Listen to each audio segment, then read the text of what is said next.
Okay guys, mamahaw ta. And then, mauni akong sudan. Ay, akong food. Wheat bread with egg and zucchini sa ilalom.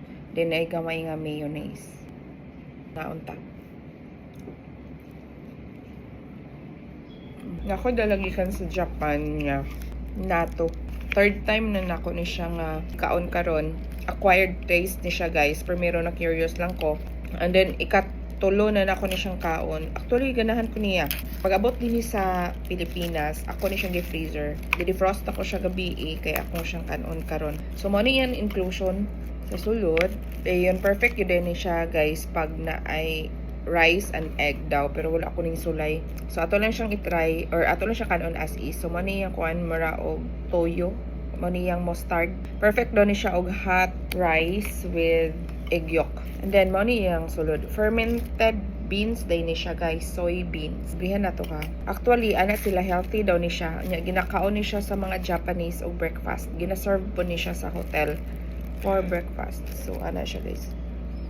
Ana gina siya murag magpilit-pilit. Ang iyang baho guys murag tuyo. Og ato siya tilawan as is danlog siya. Wala siya taste. Actually mura siya tuyo og smell. Ang silver swan bitaw ba soybean man na. Pero di siya parat. So mao ni siya oh. Ang smell tuyo. Dayon actually mo og sa ato pa ni siya. Mo siya panos nga gilungag nga soybeans. Ana. Pero ang iyang smell dili panos. Pero tungod kay og sa Bisaya pag galagok bitaw siya. Ato na siya kanon na. So ato ni siyang isulod. Actually guys, ikatulo na kung kaon niya kay lamian ako niya. Di siya lami nga, lami gyud kayo ha, pero murag ganahan kaniya ba? Mura siya appetizer. So ibutang na to. So naa na ang atong mustard, butang na po nato ni. Dili na po siya doon. Ayang taste, mura siya tabang fish sauce or patis. So actually chopstick man gyud ning gamiton pero karon wa tay chopstick. So i-mix lang na nimo siya. Actually nakita na po nako na siya, di ko expert ani guys ha. Kasi makaingon mo nag-in-expert ko din he. So nakita na po nako ni siya sa YouTube or sa TikTok ng inanaon siya. I-mix lang nimo siya guys. Pag mumurag medyo mo bula na gid siya. O naglagok siya. So guys, na siya. Galagok na siya. Then, try na nato siya kaon. Lami ni siya guys. Gitry na ko dito sa Japan. Anong breakfast. Gibutang siya sa rice. Japanese rice.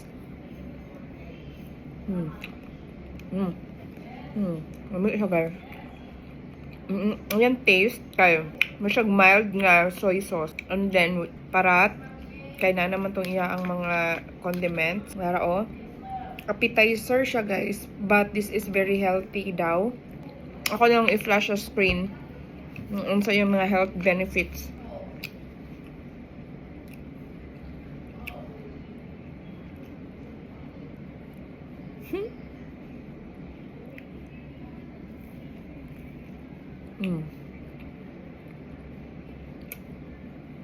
Kung adventurous ka sa pagkaon, then you should try this one. Tomorrow to buy.